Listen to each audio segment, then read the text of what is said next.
Hi everyone, I'm Chelsea. And I'm Bianca. And welcome back to the Aspiring Ed PodSquad podcast. Today we are joined by a very special guest, all the way from Michigan, okay? Forget NJAEA, now we've looped in Michigan too onto our podcast. Yeah. Our podcast is making wavelengths. Yes. We are traveling to other states. Who knows where we will go next. But no, we have a very special aspiring educator from Michigan. Her name is Aryana Angel Jharia, and she is here to talk to us about a topic that, you know, I haven't at least talked about in my education classes, or we haven't covered on this podcast yet, so I'm really excited. Aryana, say hello. Do you want to introduce yourself and just tell us a little bit more about who you are and what brings you here? Yes. Okay. Thanks, Chelsea, Bianca, for having me. And yeah, shout out your podcast. Now you guys are like national. Have you had other people from other states join? We had Hannah St. Clair, and she's in Washington, but I guess she's from Oregon and Kentucky and a whole bunch of other states. So yeah, we'll say yes. We'll say yes.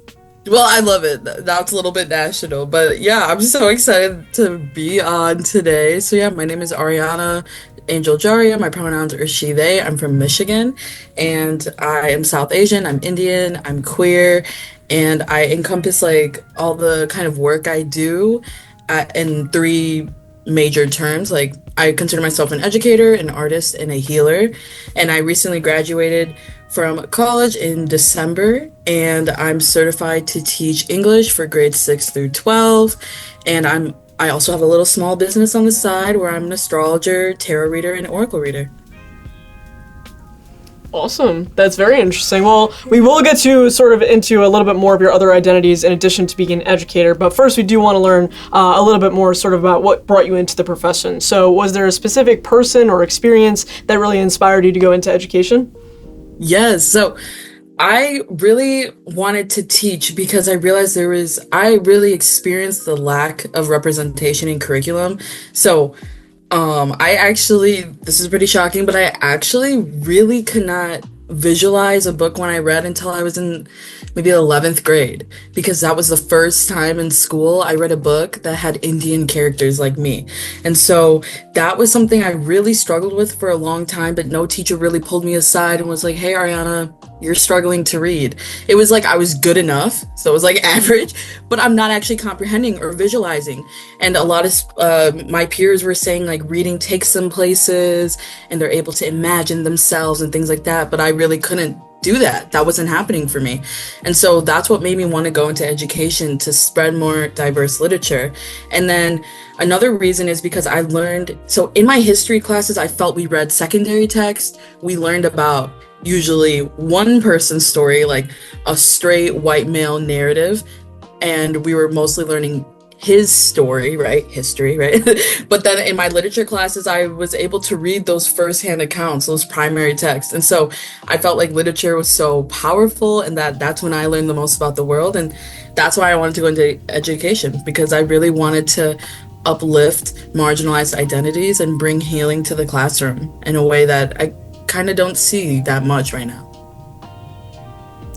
I mean, you know, Chelsea and I definitely have organized guests to come on this podcast, and like just what you're talking about of like having representation in what we are teaching, what students are learning, how important it is. You know, that is something that we have definitely talked about on this podcast, and it's something that is like it's a value, it's something that we truly believe in, that is good for our students.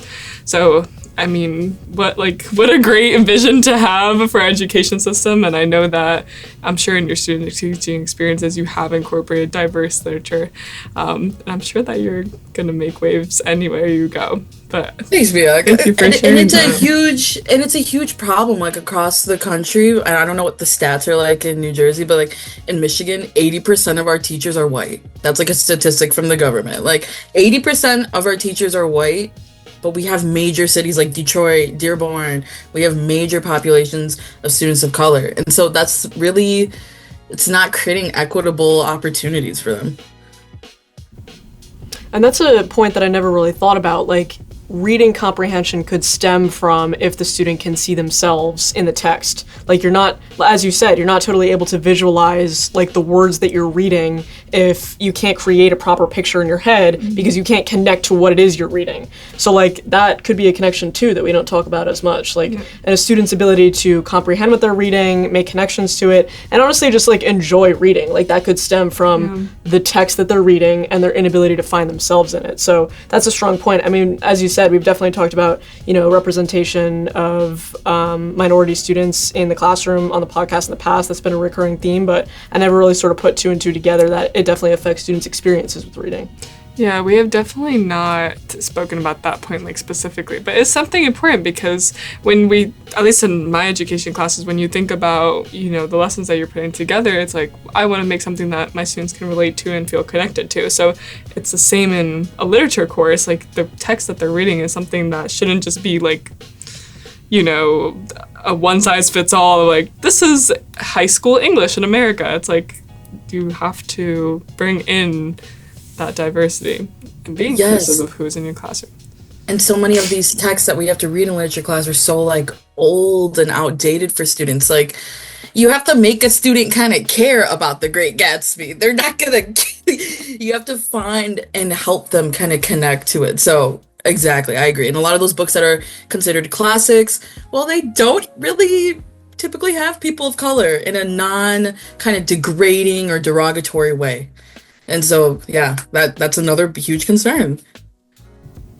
So I know that you're also a really big, like, you know, advocate, activist for, like, social change. How do you believe that students should engage differently with literature and, like, connect with the readings that you have in English class?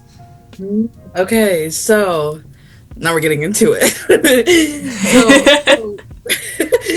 You know, like, I always, that's the, Bianca, like you said, the first thing I try to do is create relevance in the classroom because, like I said, like, these old books, kids don't really, they don't see the relevance. They don't, like, it's kind of, teenagers are in high school thinking, why does this matter? In every class, not just literature class.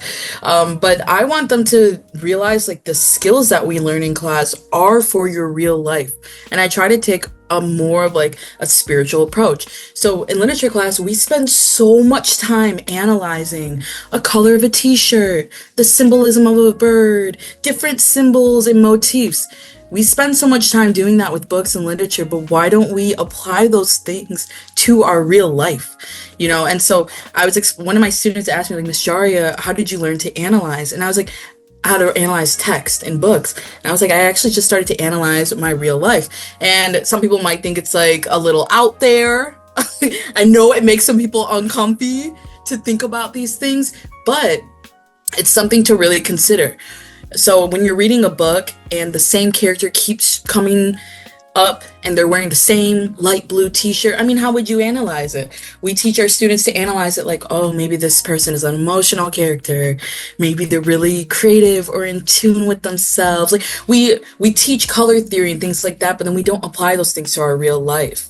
And so I was explaining to my students, and this might be a little bit out there, so I don't know how you guys will feel about it, but I really have a weird kind of connection with centipedes. So every time I'm in an era of my life where I'm hyper independent, a centipede will appear. Like in my room, in the bathroom, even in my classroom, actually, just anywhere. And centipedes, they symbolize hyper independence. They have a bunch of legs, they move really quick. And so if a centipede showed up in a book, that's how I would analyze it. So why is it so out there to analyze our life as if we analyze a book? And I know, like, on TikTok and stuff, people talk about main character syndrome, but it's like, why? Okay, I know that idea is a little bit also out there, but what I'm trying to get at is, like, why don't we analyze our lives in the way, with the skills that we learn from books? Why do we spend so much time analyzing main characters in a realistic fiction novel?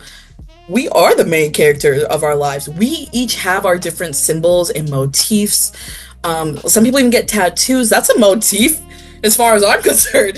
So yeah, I want my students to take more of a realistic kind of spiritual approach to analyzing text so they can use these skills genuinely in their real life as well. It's not always about the book. It's actually it's actually really never about the book. It's always about going beyond the book, relating back to real world issues and connecting back to yourself, creating self-relevance.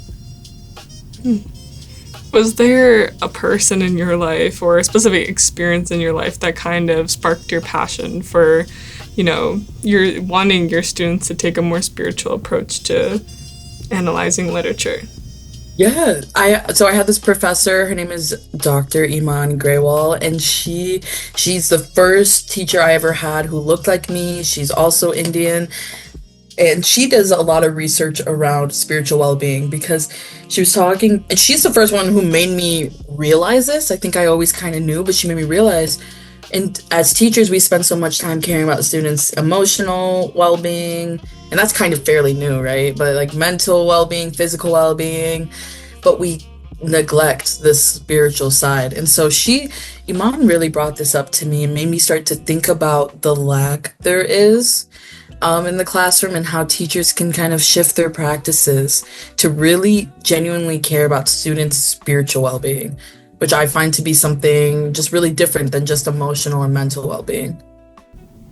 That is very interesting, and as you said before, like that's not really something we've explored on the podcast. So for me personally too, and for any of our audience members listening, could you just tell us sort of the difference between religion and spirituality? Because I feel like there is some overlap, there's some gray areas, but there's definitely some differences as well. So could you just map that out for us? Yeah, definitely. Like you said, Chelsea, like the overlap is there. Religion can dip into spirituality. Some people consider themselves spiritual and follow religion, but ultimately there's some definitions. And a definition for religion is the belief in and worship of superhuman powers or powers, especially a god or gods. So religion is more kind of connected to God in that idea. But spirituality is more the quality of being concerned with the human spirit. So it's more of this idea of we have a spirit, we have a soul. You might have heard that saying that people say, like, we're spiritual beings on a human experience, or maybe we're human beings in a spiritual experience. I don't know. It's something like that. You guys might have heard of it before. But yeah, so spirituality is a little bit more about like the human spirit, our soul. And spirituality can also be explained kind of as an opposition to material or physical things. So yeah, there is a overlap for sure, but religion has more with organized religion and more to do with God. I think what I'm curious, so I see the difference. I'm glad that you explained that and defined that for us, but I think as you were speaking, what I'm curious is like in your student teaching experience so far, or your teaching experience, because I know you've had like a long-term sub-position. So like in your experience so far, have you seen other English teachers try to use this approach, or are you kind of the one who's spearheading this in your schools or the schools that you've been in, or have you seen any pushback towards this approach? Like, what does this look like, in your classroom, like among your colleagues? Yeah, good question. So I personally haven't seen much from other teachers do this, and I think, like I said, maybe it's because it's a little bit out there, but I will say the texts that we read in class, they do cover topics of spirituality, religion. So we talk about it and have these conversations based on the text. But what I want to instill in my classroom more is not just talking about it in context to a piece of literature. Like I'm thinking about, we read like a Walt Whitman poem and he talks a lot about spirituality, transcendentalism. So we talk about spirituality with that, but I'm more concerned about students exploring their own spiritual well-being and their own kind of identity in that way. So no, I haven't seen much from other teachers. Maybe they do in their own tiny little ways, but maybe just another thing that teachers haven't really thought of too.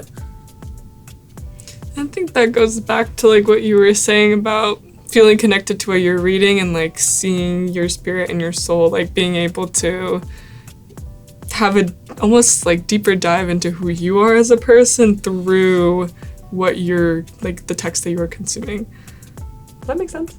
I feel like I have to double check. I mean, I think it's interesting that, that's awesome that you feel so empowered to sort of be the only one in your school who's sort of taking this approach, and to not see other educators around you sort of using the same tactics. That can definitely feel difficult and isolating. And there could be, some other educators listening right now, aspiring educators who are interested in definitely using a similar focus as you are. But something that might come up for them is like anxiety or just worries about what the reaction might be from students, from colleagues, administrators, parents, and guardians to using that approach, especially if they're one of the first in their building to really start using it. So my question for you is, what type of advice would you give to an aspiring educator or a current educator who's interested in using this similar approach as you are, but they're afraid that, there might be allegations that come out that they're like indoctrinating students and stuff along those lines. So what kind of advice would you give to them?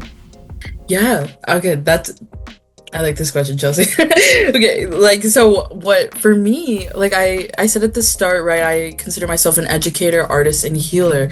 And so that's the reason I went into education, because I believe this is like my method and kind of medium, I guess you could say, of healing. I know a lot of people consider themselves healers and go into medicine. Well, I consider myself a healer and went into education. And so I want people who are afraid, or aspiring educators, current educators who are afraid to implement something new or try it out, to consider the idea that this is rooted in healing. This is about students healing, and it's about actually teachers healing too. So, schools in America, the history of it, there's so much rich history, but also really negative history. Schools in America have been used as a weapon, and they were used as a weapon with boarding schools for indigenous students. They were used as a way to segregate Black students. And so schools in America is like a weapon. And we as educators, we need to be so conscious of this history. And when we teach every day in the classroom, we need to heal that history. We need to uphold that history, to spread the truth, but we have to heal it too, because that is the foundation of what we're doing.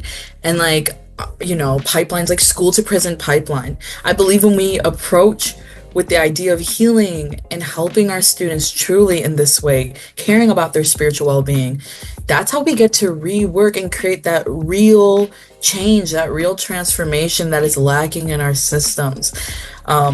Due to historical context, due to present day context, let's be so real, right?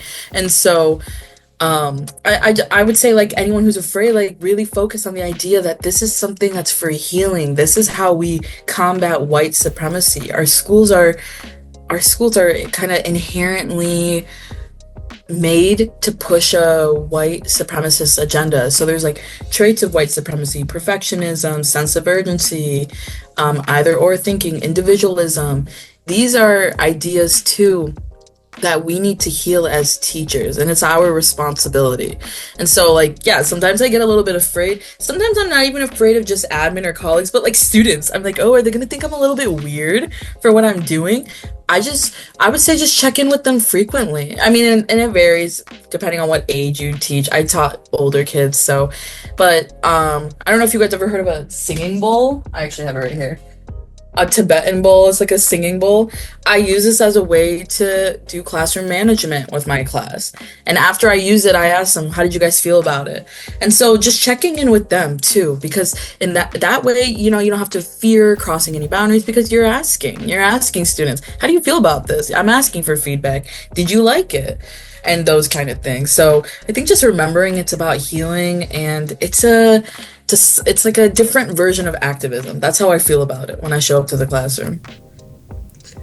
I almost want to ask you to talk a little bit more about that, because I'm thinking of maybe some of our listeners might not know how healing is connected to history and then is also connected back to students. And then you also mentioned these traits of white supremacy. So can we talk a little bit more about what what you mean by healing and how that is related to our history and our students in our like current classrooms, and like how we're seeing these traits of white supremacy appearing in our classrooms. Like you mentioned like individualism and like either or mentality, but like I also want to hear a little, we could start with healing, and then I want to also hear more about these traits and like how we see this appearing in our classrooms today, like things that probably could even go over our head and that we might not necessarily realize.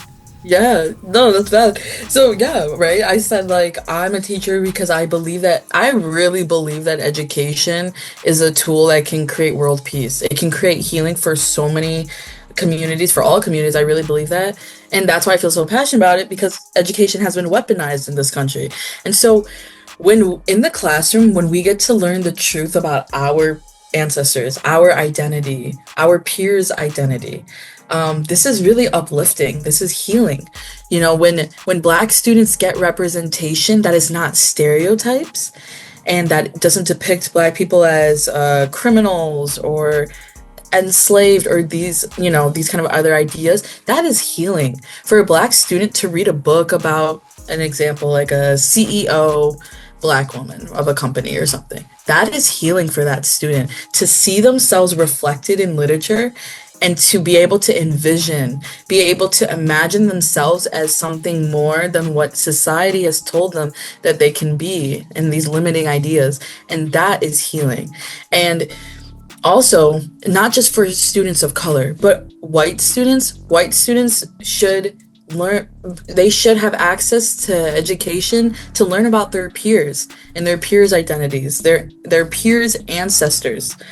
They deserve to have that access to that education, and that creates healing for our society, because we're able to understand each other more. We're able to understand the struggles that we've been through. We're able to understand and learn about maybe genocides that have happened in your countries and different things. And this brings us healing, because we're not just learning about stereotypes.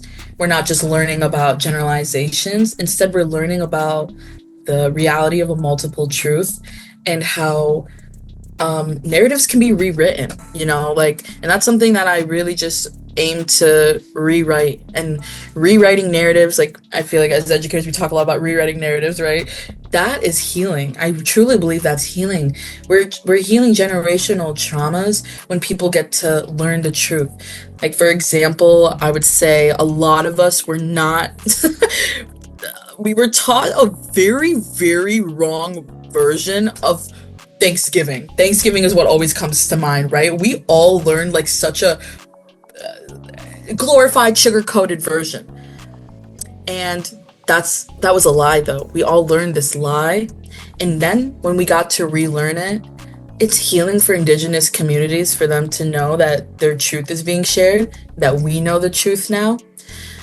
But also it's healing to just know the truth. So I just feel like there's something about truth that is really healing for our society, and for us to really understand how this country was made and how it was brought up. Like, also eugenics was hidden and kept secretive. So I mean, I'm starting to see a lot of stuff on TikTok, Instagram, like social media, of like real education coming out, narratives, stories that you've never heard of before. Things that are genuinely really, really uncomfortable to hear and read, but are the truth. And so I feel like that is how there's some healing. A really long-winded answer, but I feel like that's that truth. That is so healing. When like I said, I was struggling to visualize when I read for a long time. When I was in 11th grade and got to read a book with people of my identity and got to envision, that was healing for me. And I got to visualize, that was healing. And so that's what I believe the power of literature is, but the power of education. I really, really, really, really, really hope that I get to call you Dr. Jharia one day, because this could be a whole like PhD thesis. Oh my God, maybe I should. Not to, pressure you, but I think that this could easily, I think if we were to sit down. It's a dissertation. I know. Yeah. Because honestly, I don't think that this is something that's talked about. And I don't mean to derail this conversation, but now I'm genuinely thinking about it. I don't know how well researched this is, and it would be interesting to have some sort of like study, maybe like a longitudinal study? Am I saying the word right? Longitudinal? I have no idea. I don't even know what you're trying to say. Like a case study?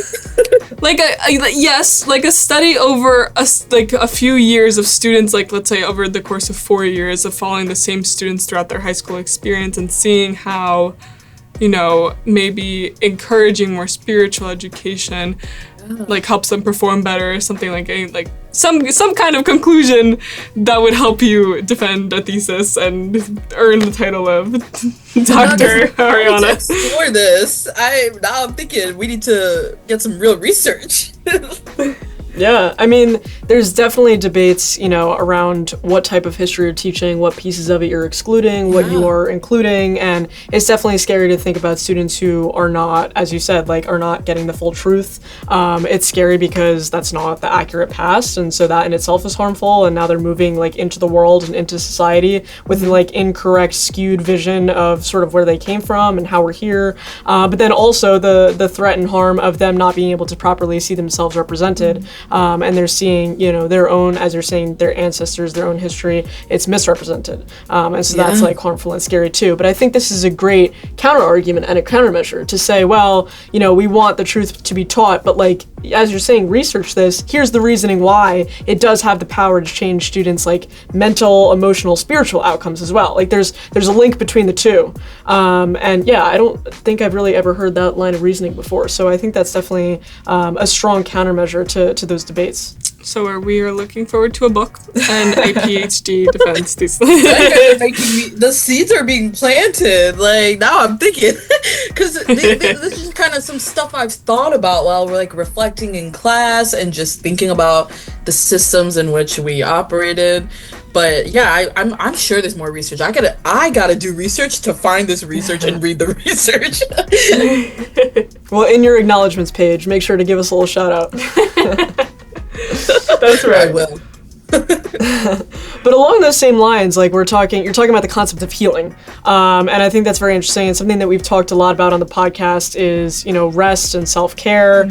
So I kind of want to see how does that tie into this concept of healing and tying in history as well. I mean, a lot of things we've talked about with rest and self-care is go for a walk after school. We said light candles, bring stress balls, but right. I think that what you're talking about, we can go a little bit deeper. So in addition to those tactics, sort of more surface level tactics, how does this impact a student's self-care and personal well-being? Yeah. Okay. Wait, you said students or teachers or both? We can do both, or whichever you want. we can do both. Okay. Well, let's talk about students. So students, right? I want them to actually have real tools to use. Okay, I know we are teachers, but I think we can I don't know, I don't want to speak for you guys, but to some extent we can all argue that some of the stuff we teach is kids would be fine without it, some aspects of it. I know looking back in high school, I learned a lot of random stuff I don't use today. So I want students to really have real tools to use. And so I feel in literature class, I have a lot of flexibility where I can talk about literature, and I brought that up earlier, but then also writing. Writing is such a deep way for students to connect with themselves, generally just connect with themselves and write about their own experiences. So I've had students in the classroom do different goal setting prompts. I've had them do kind of mindful writing, just kind of what's going on in their life right now. But also I've had students write about their own kind of experiences that might be a little bit more kind of taboo or seen as more sensitive. And these things are really healing for students because they get to tell their truth. They get to put truth onto a piece of paper and write about it. And they get the opportunity to write about both light and dark, happy and sad. And they get to practice that storytelling. And so I just feel that this is some real self-care for students because they're able to have a tool. Now they know when they're at home, hey, I'm feeling overwhelmed. Maybe I can just try to pull out my journal and write like I did in class. That kind of helps, that kind of thing. And I've also given them I have these cards with different writing prompts, and they're very spiritual prompts. And so I've had students pick a card actually. And it was, maybe I'm a little out there, right? But I had them pick a card, and I was like, you can't pick a new card. Whatever card you pick, that one is the one for you. You need to, that is a prompt for you. That's calling to you. And they're like, oh, okay, Miss Jharia, whatever. But they tried it out and they actually liked it. They liked that they were able to explore themselves and answer this question, and that this is like real self-care. And so that's kind of how I feel about the students, because students, they don't really have much time / tools to engage in that self-care. So another thing I haven't done, but I had a teacher do it and I want to do it, is at the start of class, she would look up like a YouTube video, guided meditation, 5 minutes. And she would just do that with us. We would do at the start of class every day, 5-minute meditation. And at first we were like, ugh. But then later we actually liked it. And actually, because of her, shout out Mrs. Carlisle, because of her, that's the first time I meditated in my life. And I meditate to this day because of that. I learned that in school. That is what school should be teaching. Real tools, like real things that they can actually use. And so that's how I feel like there's a lot of self-care opportunities for students. And then also students, they have so much going on with their identity. They need to learn about themselves. They need to have space to think out loud. And I feel like when you're in high school, you have a lot of like existential questions, like what is death and stuff. So they need room to explore those things. This is stuff that creates anxiety for these students. Even if it sounds silly or like surface level, it's like, no, these things are really deep to students. So everything in students' life is deep. But for teachers, I would say, so on the flip side, like us as caretakers, right? Every day, teachers, we show up to the classroom and we take care of children. We take care of other people's children.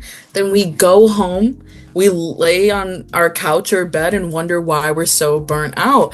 Because we're not engaging in healthy self-care. And also, we spend all this time nurturing other kids, but what about the child within? And so that's where I feel like that healing aspect comes for us, because we need to engage with our inner child. We need to give ourselves, we need to kind of engage and play, enjoy. So a lot of teachers I've met, I find struggle with having hobbies. And I'll ask people, what did you like to do as a kid? You need to pick those things back up.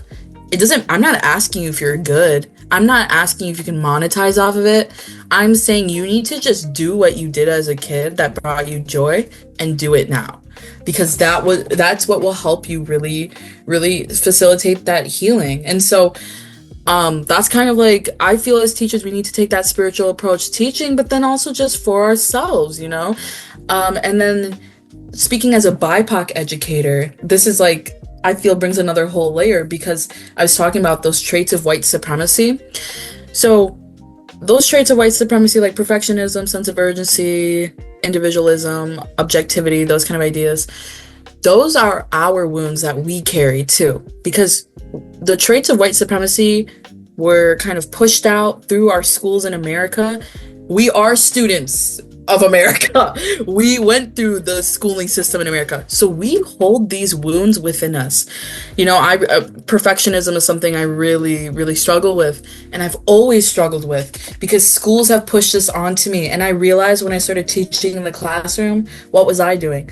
I was pushing that onto my students. We only teach in the ways that we were taught, kind of like in the way that we parent, in the way that we were parented, or those kind of ideas, right? So that's another thing. As a BIPOC educator, it's actually really healing to confront these traits of white supremacy and move away from them. So, like Chelsea, you asked, what about teachers who want to take this more spiritual approach in the classroom but are nervous? Like I said, I want them to focus on the idea that it's healing for students, but it's also healing for self. Every day when I get to go to the classroom and embrace my students' mistakes rather than making them perfect, I feel healed, because I get to help them go on this new path, and I'm helping the inner child within, the inner child, my inner student, if you will, right? Our inner student who was taught to be so perfectionist. Now I get to tell my students, you don't have to be like that, actually. That's not something you have to do. This is a trait of white supremacy. This is kind of left over from our historical context of schools in America, but we're moving towards something different. So, sorry, that was a lot of spiel, but I really believe that schools can heal children, heal our communities, and teachers have the hardest task. Like, we need to find ways to engage in real healing, and I believe a lot of it comes from us engaging in child play. Like, the other day I did finger painting just cuz. We need to do things like that because we spend so much time giving other students and children permission to do that. We need to give ourselves permission. That's my spiel. What'd you paint? I literally just painted like flowers. Like, I just used my thumbs. Okay. But like it felt so nice. It's just relaxing, and it's like it's these things like putting on a face mask and things like that. Those can help. I love a good face mask, but at the same time, where is that spiritual work that's happening? That real care. Face mask is not going to help me from burning out. Engaging with my inner child and healing her, that will help me. So that's kind of how I feel. Teachers need to take a more of a strategic approach in that way. More intentional about our self-care. Especially teachers and students. I remember, like, from my own high school experience that a lot of kids would say, oh, like, I just end up scrolling for like 2 hours before bed because my brain can't turn off. Like, I just need to scroll for 2 hours and not think about anything before I go to bed. Which, I can, like, I understand, but it's also, like, when we think about it deeper, it's like you are in bed and you are scrolling on social media, just kind of like not thinking thoughts because you have so much going on in your day that you are unable to just, find peace, like going to sleep. It's something that I think about a lot, and that I always question that in high school, like, why are students doing this to themselves, It's so normalized. It's like you'll hear all your students be like, oh, what time did you go to bed? 2 a.m. Oh, I went to bed at 3. They're having little contests about it. I know. I started calling them out. I get emails from Google Classroom when they submit assignments or when they send me an email. I'm like, why were you awake at 3:03 a.m.? And they're like, what? How did you know? I'm like, I see when you submit assignments on Google Classroom. I get emails, friend. I'm like, don't play with me. I know. Another dimension, though, to what you were talking about, and like, us ourselves are not yet at this experience, but we just did an episode with the Balancing Act podcast, 2 teachers in New Jersey, and sort of what they talk about is education, but also like balancing teaching while being a parent. And then they said that they're also in a stage of their life where they're also taking care of their own parents. So they're taking care of their students, themselves, their own kids. Wait, we have kids too, Chelsea.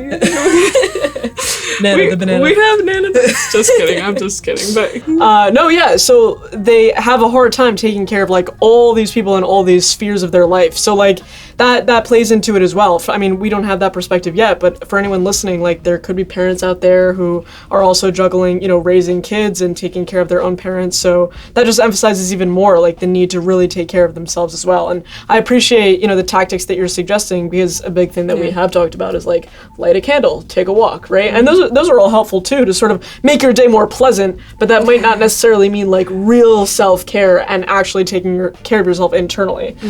So I appreciate that tactic that you're talking about of like reconnecting with maybe old passions or hobbies that you've had even as a kid. Like it's okay to dip back into those things, and you enjoyed it at one point for some reason, so you probably will still enjoy it today. You just need to really be intentional about working that time into your schedule to actually do it, which is probably people's biggest struggle. Otherwise, people would be doing this a lot more. But totally. Finding the time, I mean, you can replace scrolling for 2 hours on TikTok and instead finger paint a little flower, right? So there is time. It's just people aren't always willing to recognize that there is time in their schedule to do these things. Right, and put that time aside to say, hey, this is for me, this is what I'm choosing to do because I know it's good for my soul. Yeah. And healing it's some real hard work, for real. And taking time for yourself it's just one of those things that's like easier said than done. So yeah, I try to teach my students that in the classroom of like, here's how you can have some time management. Here are some different skills. I mean, we even talk about, we do choice reading. Reading a book can be really nice self-care, really nice, like, just mindful activity where you're just calming and you could still lay in bed or on the couch, but you're not necessarily like bed rotting or doom scrolling. It's more like a doom flipping. I don't know. And, a good way of and I putting try it. to Doom take flipping. students outside to read. That's another thing that really helps them. But yeah, I think it's really, there's a lot of responsibilities like that we have, and it's really, really hard to have time for healing and then to do it. And really, like, it can be really heavy, you know, like engaging with that thought process and healing and being reflective. Like, as teachers, we have to be super reflective. When I first started subbing, I spent a long time every day coming home and reflecting on the day. Like, whoa, what just happened? Just whiplash for like 8 hours. But I need to take this in. And then that's like a really hard thing to do. And another thing that was really hard that I had to do was I had to think about things from a really reflective. Have you guys ever heard of shadow work? I don't know if you've heard shadow work, but it's like this idea of really acknowledging your shadow side. So it's a side that's more unseen or ununderstood, not really understood, misunderstood. And I really engaged with that when I first started subbing because I had a hard time disciplining students, and I kept thinking, like, why is it so hard for me? It's not just it was hard, but I felt bad. And I wanted to, like, cry. Literally, if I had to yell at a student, I was like, oh my God, I can't do this. I can't be a teacher. This is the worst. And I had to take time to really, really reflect. Like I said, we teach in the way that we were taught. So I'm like, who taught me that I need to yell at students? So I realized the issue isn't disciplining them or how I'm disciplining them, but doing it in a way that's comfortable for me and not taking a toll on like my own mental health, because I didn't like the idea of yelling at kids. So I'm like, okay, then don't yell at kids. You can just talk to them. And so like that's another aspect when we're doing reflection, and this is also healing. So like finding practices that are more healing for us and aren't just things that people tell us that we should do, if that makes sense. I've been taught a lot of practices and been told to use this in the classroom, and I take some of it and I leave some of it. I think that's like that discernment we need to have. I wanted to sort of say, like, that, we're almost near, like we're nearing the end of our time. And I kind of also wanted to get your perspective on how our listeners can kind of like extend their learning. So, maybe this episode served as like a jumping off point for some people, but what would you recommend for like further reading about spirituality and education? And then on top of that, what could you give us maybe like, I don't know, 2-3 books that you wish educators would teach their students with, like use as resources in their classroom or have in their libraries, their classroom libraries? Yeah. So, okay. So 2 books that come to mind for me. There's this one book called Textured Teaching, a framework for culturally sustaining practices, I think it's called, by Aryana Angel. And I really like that one because that's where I first started to see the ideas of the traits of white supremacy and how they show up in the classroom. So that's a really good text to learn about how to make your lesson plans more culturally sustaining. And I really like the approach because it's more focused on childhood justice and promoting justice rather than protecting the idea of childhood innocence. And then another book that isn't necessarily spiritual, but to me it kind of. So it's called All About Love by Bell Hooks. I don't know if either of you read it, but it's not necessarily a teaching pedagogy book, but it's just about love. And they talk a lot about like children's rights, students' rights, and they are an educator, so like they have some little tidbits about it. But I think like spirituality, for me at least, spirituality, when we're talking about like religion versus spirituality, like what are these things? What is spirituality?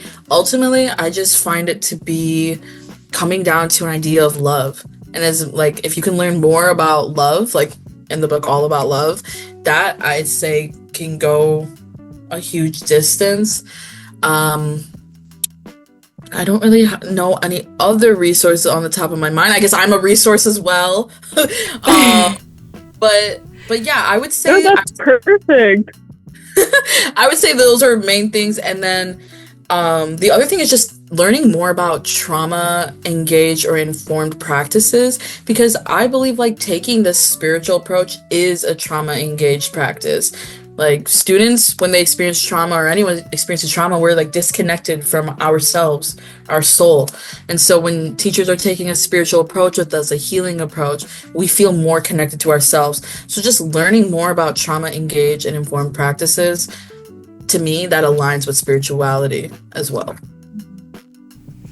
It's so interesting how like this pulls in so many different topics. You know, it's not like I know. just So many avenues for your dissertation. that. I was literally going to say that. Right? I got like this thesis is options, mini thesis. Exactly. Yeah. And I'm so glad you mentioned Bell Hooks too, because I mean, her writing, even teaching to like her book Teaching to Transgress, is just like mic drop after mic drop after mic. It's just she's an amazing writer. Yeah. Agree. That's why I was like, what? No way! You just said that book. Yes. Yes. Have you read I got that so book? excited. I have All About Love in my library, so I haven't read that one yet, but I've read Teaching to Transgress, and I've definitely read more than just that book, but the titles are not coming to mind right now. But I'm glad that, but definitely you should check it out or try to skim through it. But Bell Hooks has really good work. Really good. 100%. Thank you so much for sharing those titles. I guess we're sort of almost at our time, but do you have any last sort of piece of advice that you would want to share with any of our audience members, aspiring educators, anyone in the field, anyone who's interested in sort of implementing the approach that you've talked about? Yes. No word limit. I guess I'll just say, like, when you're taking this approach to incorporating spirituality more in the classroom, it's not something like it can be viewed as indoctrinating and things like that, but actually what it is just creating equity. We already see religion in schools, even though historically it's been kept apart. I mean, and I told you guys the other day, like in Texas, they have to have a sign in their schools to say like, God bless America. When we read texts in class all the time, they have biblical references all the time. We spend a lot of time in class analyzing biblical references and allusions to the Bible. So all I gotta say is when you're bringing spirituality into the classroom, you're just creating equity. Religion is already there. It's already a little bit more accepted. And the other thing to point out is that it's usually Christianity or Protestant or Catholicism that's more, because there's like that hierarchy in schools. And so that's where the identities are more privileged. And so, yeah, when you bring in spirituality, you're just bringing in equity. That's how I view it, at least. You're just bringing in healing, and you're just kind of giving attention to students who follow other belief systems and other ideas. And even people who are religious, I feel that I believe that we all are spiritual. We each have a spirit. And so, I just feel like you just got to take care of yourself as a teacher, honestly. And when you're taking care of your students, you got to take care of yourself. Like, I know everyone says that, but they say like the airplane, the mask, oxygen mask, but like truly, we need to give to ourselves and especially our inner child. But yeah, that's my thoughts. Thanks guys for having me on. This was fun. Well, thank you. Yes, this was such a great topic to speak about, especially since it's not something that we talk a lot about. So I'm really, really happy that we're putting this out there. And thank you for all the advice that you shared and knowledge that you share. Knowledge is power, of course. So we appreciate you being on, and we're excited for like any continued conversations we might have. Good. Thank you, Bianca. Thank you, Chelsea, so much for the Thank you, conversation. Aryana. Thank you to everyone who listened to our episode today, too. Be sure to check out our Motivational Monday episodes and our next episode on Thursday for more fun videos. Thanks, everyone.